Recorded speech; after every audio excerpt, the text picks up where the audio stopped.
Hello again, everybody, and welcome to another edition of Brown's Latest. I'm Dave Grendzynski. You can call me Grizzer, and this is where we get you caught up on some of the latest news that is tied to our favorite team in the NFL. That is, of course, the Cleveland Browns.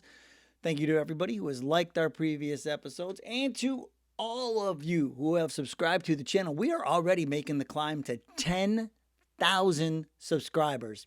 And I keep joking that I might go shirtless. We always change the fit. In case you're new to the show, we always change the fit every time we cross a subscriber threshold. And I change out. I wear the quarter zip, the orange quarter zip every show, except for when we cross the threshold on subscribers. And when we get to 10,000, I was kidding. I mean, I've been kidding. I might go shirtless because that would just be stupendous if we can make it. But we'll figure it out when we get there. But we're already making the climb to 10,000. I cannot thank you enough. Also, everybody who has become a member of the Browns' latest Dog Pound, and to all of you who get your comments in the viewer comment section. And yes, if you're wondering, is there something going on with his voice? Yeah, a little sick. Won't keep me down, but might annoy you a little bit. But yeah, there's something going on around here in Cleveland. We're all passing it to each other. But anyway, I digress. Since the game is so early tomorrow, we are working some of our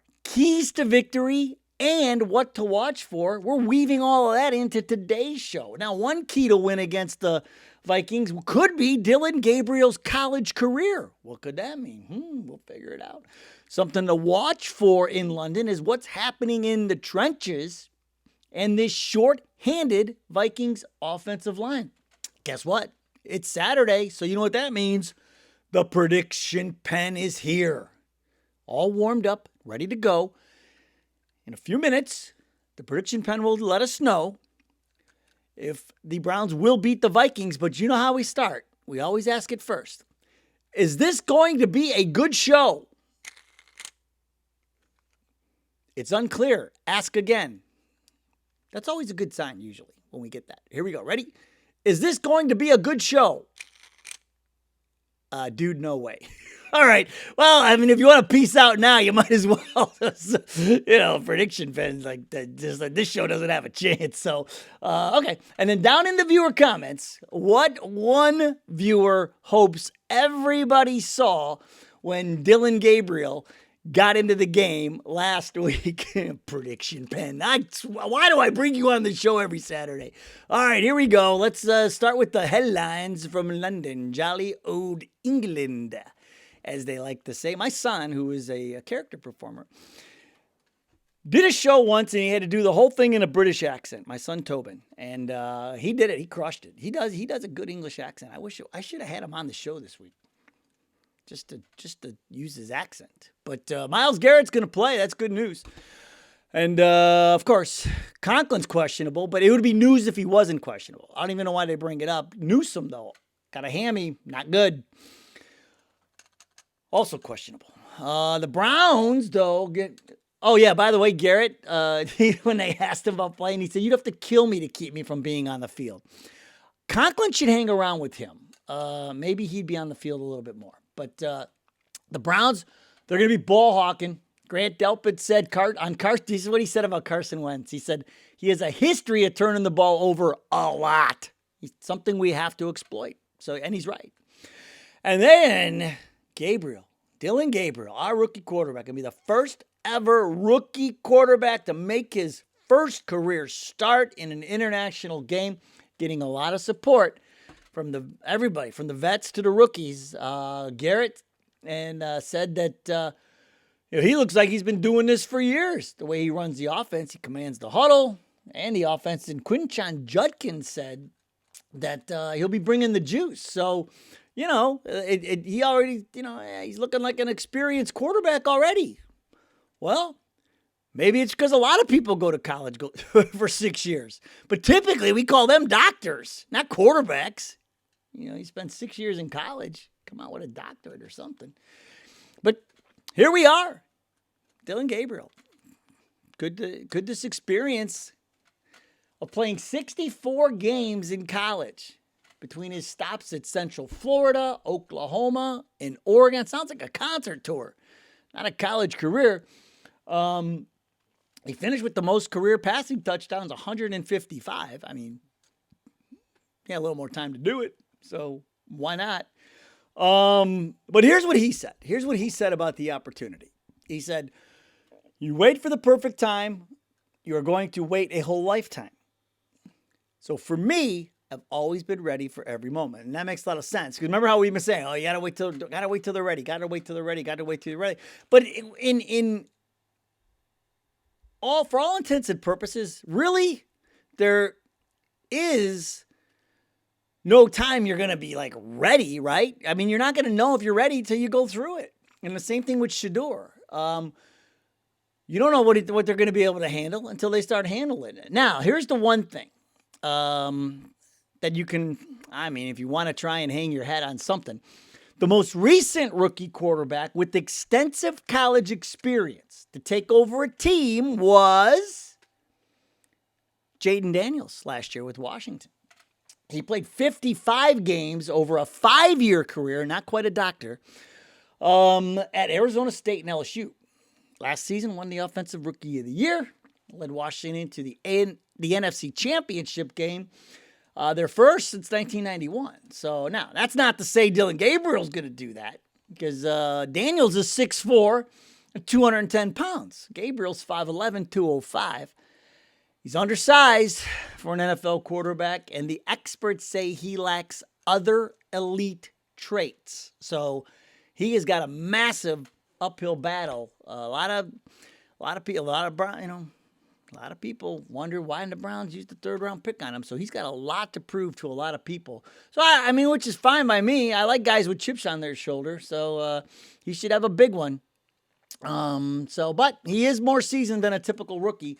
And that's why he's earning the Browns' trust. So there we go. That's where we're at with Dillon Gabriel. So it's definitely going to be it's must-see. The Browns, like I say all the time, Browns are must-see TV every week. Just the reason they're must-see TV. Every single week there's something. Now, finally, for once, we're playing a team that is more beat up than we are. And I'm telling you, folks, I don't care. I don't feel sorry for them. I don't care. Because this is us like every single year. So Minnesota fans, I don't care. You could say, the only reason you beat us is because everybody was hurt. Oh, well, so? I hope we beat you 55-0. And you tell us, oh, it's because everybody's hurt. Good. Good for you. Because you aren't getting no sympathy from us over here in Believe Land. Sorry. Look at this, though. Look at this list. This is like, there's their left guard. There's 2 centers. Like, Van Ginkel's out, their linebacker. Like, we can run right up the gut on these guys, man. They already can't stop the run, and now they're one of their big run stoppers is gone. So let's go. It definitely going to be a factor here. This is what you're going to have to watch for, folks. Let's see how the Browns take advantage of this, because, oh, well, you got to play with the cards you've been down. It's also going to be interesting to see if the Browns, if their new acquisition, Cam Robinson, gets any time tomorrow. I mean, once we get up like 42-0, yeah, he'll probably get in, right? But that'll be interesting to see. I'm still like, if this guy was any good, he'd be somebody's left tackle. So this is, I'm not that excited about him. I don't, if he plays or not, whatever. But he whined and cried. He wanted to play left tackle, and so now he's going to get a chance to play left tackle. So he better deliver. Now, what always delivers for us on the Saturday before the game? The prediction pen. We like to pull out the prediction pen on Saturdays and ask it questions pertaining to the game the next day. And we like to see how the prediction pen feels. And the first question, because now listen, another thing to watch for tomorrow is us running the ball. If we don't run the ball 45 or 50 times, I'm going to lose my mind, because Minnesota gives up 130 yards rushing a game. They just gave up 99 to Kenneth Gainwell, Pittsburgh's backup running back. He's not even their one. He's their backup running back. So we don't run all over the place on these guys, I'm going to lose my mind. So the first question for the prediction pen is, will Quinshon Judkins rush for over 100 yards against Minnesota? No-brainer. Like what I'm hearing from the prediction pen out of the gate. All right, here we go. All right.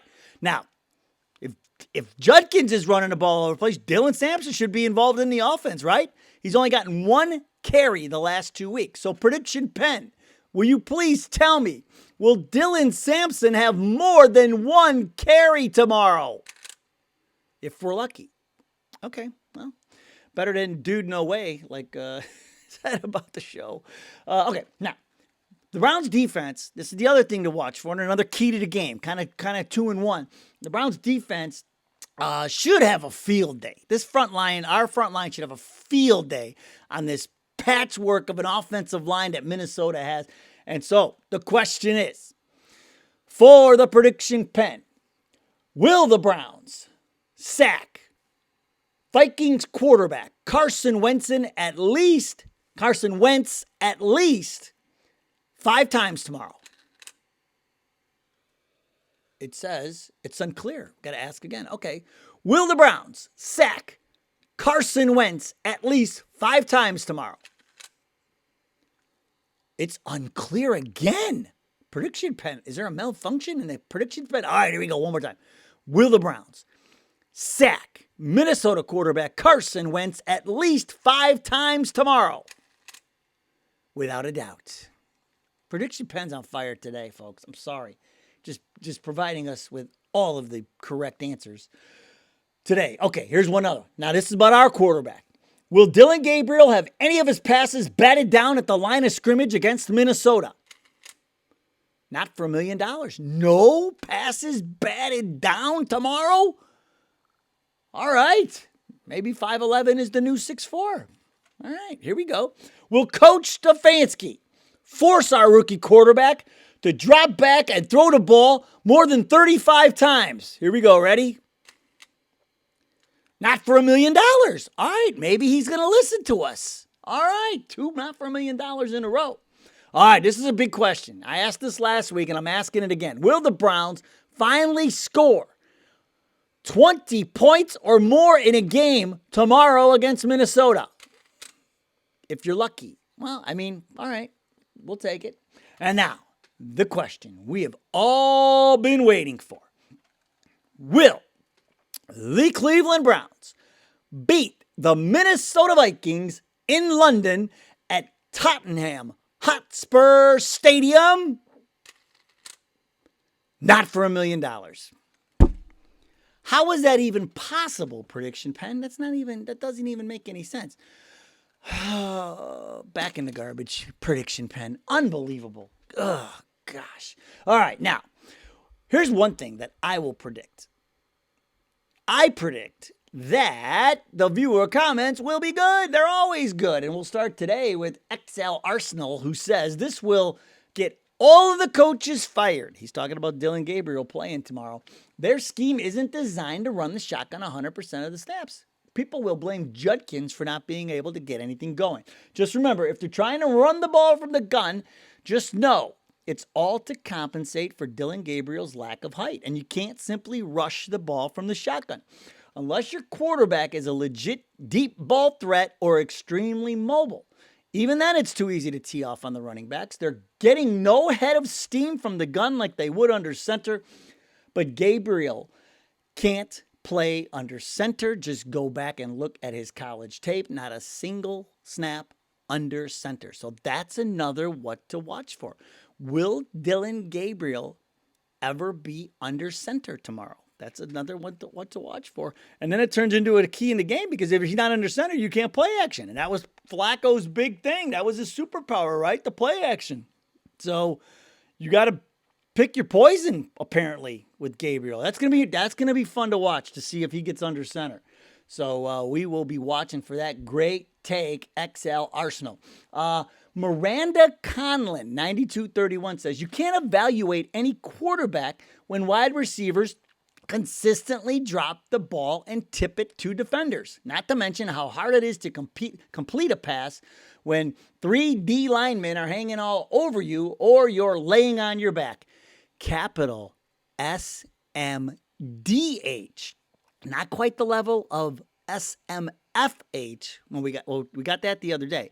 But Miranda went with the capital SMDH. And so You're right about the wide receivers. That's another thing to watch for tomorrow. Are our guys getting open? Are we throwing high percentage passes right off the line just to get the ball in their hands? Go with these, play Browns ball, man.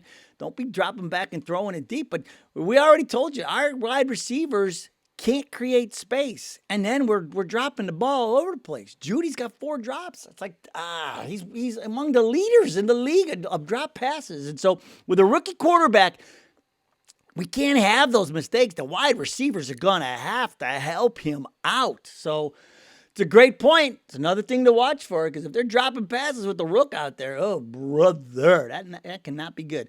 Bootstrap 529. Cleveland may win 5 games, so at least they could be fun to watch. Let Shedeur play. The people want to see Shedeur. They love his style of play. Perfect timing. Perfect timing. Here's the thing. I think Shedeur will eventually get his chance to play. Haslam said they want to see both rookies. We'll see what Gabriel can do. The good thing is we're getting into the easier part of this schedule already. Minnesota, and I'm telling you, Pittsburgh stinks, and then, it gets easier from there.